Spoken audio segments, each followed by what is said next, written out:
Lesotho wool and mohair producers are embarking on an international campaign to stop the government from forcing them to sell to one broker who happens to be Chinese.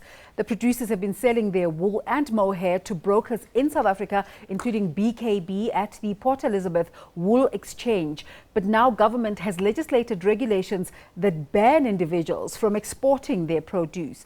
On the line, we have the Minister of Trade, Tefo, Mapesela, who is in Maseru in Lesotho. And we're also joined in studio by a representative of the Association Rantelali Shea. Dr. Shea, give us a sense. What is this complaint about? Our complaint is about this new regulation which has been introduced by the government. Those regulations, they are lacking of, we were not consulted as the stakeholders. Number two, it seems that we are going to lose the international market. Number three, it seems that we are going to lose our shares outside there where we are selling wool and mohair. And at this point, let's bring in the minister who's on the line. Minister, why did government introduce... All right, we don't seem to have that line up yet, so we'll continue our conversation with Dr. Shea and ask you the same thing I was going to ask the minister. Why were these new terms and conditions introduced? Really, we don't know, because they are not in favor of the business by itself. It seems that they are maybe politically motivated, because they are not going to make us to win or get what we were getting. It is killing the whole business, which is about 44 years prevailing in our country. Give us a sense of the wool and mohair economy in Lesotho. What extent it impacts on the economy, its share of the country's GDP? Yes, it is about 5% of the GDP seasonally. So that is the huge amount of money. But the fact about it is going straight to the farmers, to the small farmers. This is the income? Yes, yeah. It is going straight to the pockets of the farmers. Why was there a need to introduce changes? Were there problems in the system? Were there challenges? We don't know, because we haven't been consulted. Yeah. Yes. So we can't say, maybe the minister can say, why is he doing like that?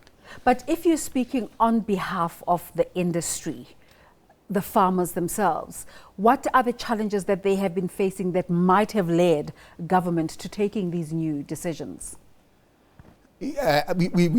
According to what we have seen later, is the conflict of interest. The three ministers of the government and the other person who is not a minister, yeah, they are having a company which is going to deal with wool packaging and processing. So we do see like that is a conflict of interest. You touched a bit at the beginning of our conversation on the fact that farmers were handling this themselves. Yes. Why has government seen the need to intervene? And how are farmers taking this? Are they taking it lying down or are they protesting?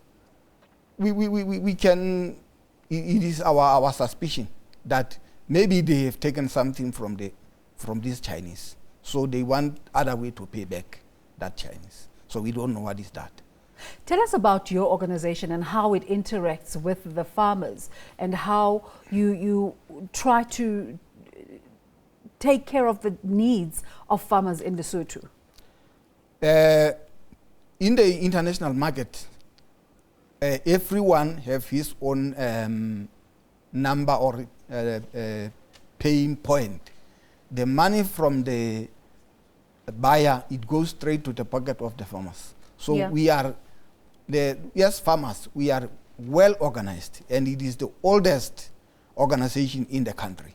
All right, we seem to have the minister on the line now. Ndate Tefo, Mapesela. A very good morning to you, and thanks for joining us on the agenda from across the border. We're talking about the Lesotho government legislating the wool and mohair industry. Why have these new changes been implemented or brought about? No, thank you very much, and a good day to your listeners.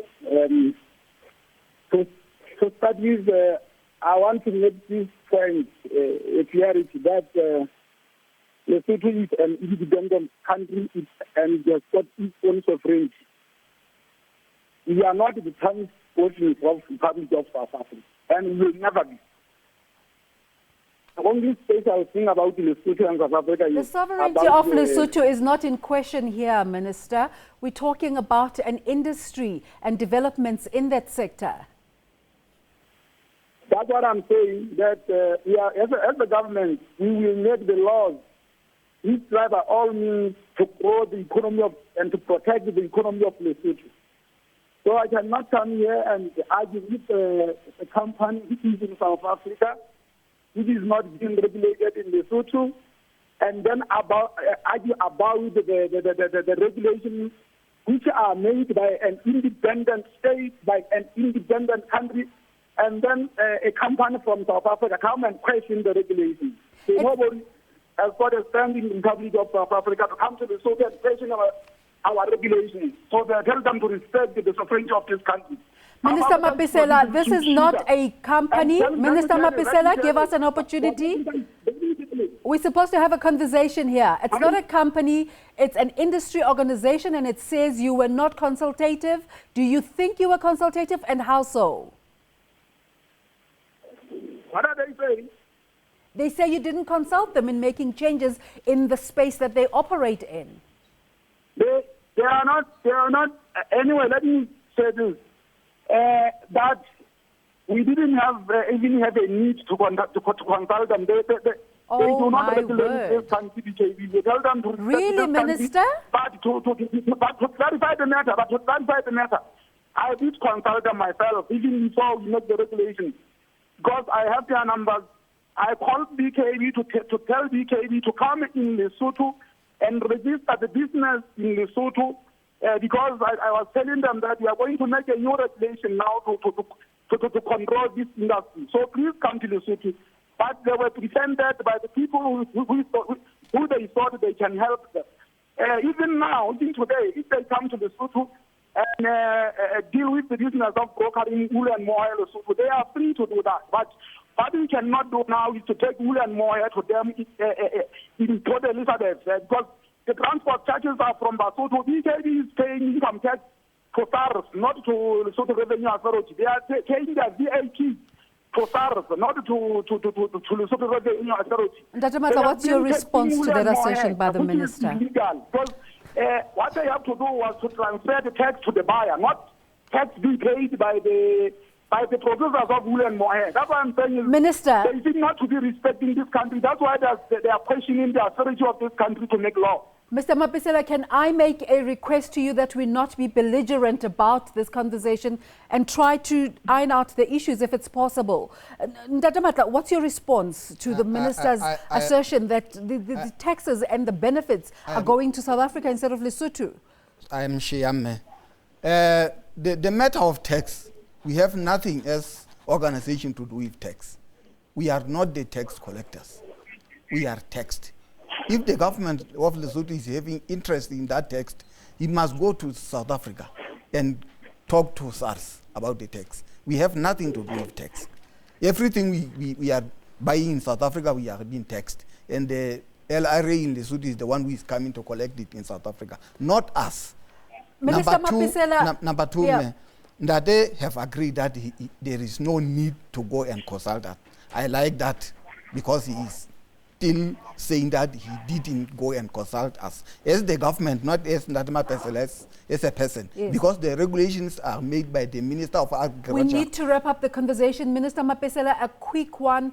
Why did you make the decision to take away the business from a South African firm and then take it to China? It defeats the purpose, doesn't it? No. The regulation is not talking about China. And let me tell you for your information and your listeners that the business of brokering wool and mohair Lesotho is not done by the government. It is done by the Lesotho National Wool and Mohair Growers Association. They are the ones in 2012 who started the negotiation with the Chinese investors. And in 2016, they signed a joint selling agreement to build a wool center to sell wool and mohair directly from the Lesotho. It is not the government. What the government has done is to do the regulation. That's why I'm saying BKB, if they want to come and invest in Lesotho, let them come. And I have a factory here. I can provide them with a factory. Let them come and compete with this existing broker here in Lesotho. That's all we are saying. We are not taking the business away from South African state, but we are saying Lesotho cannot spend more transport to go to Port Elizabeth.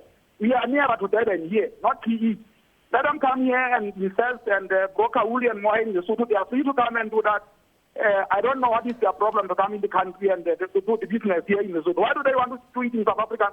Like I told you that they are paying income tax, their income tax in SARS. They are paying their VAT in SARS. Minister, I'm going to have to come in there. The jobs that are being accrued from this business, they are from in South Africa. So I said, as the government, we have got 100% of range to make the laws which are regulating our industry. I told you about sugar in South Africa. The sugar is being produced by South African farmers, but it is being regulated by the government of South Africa.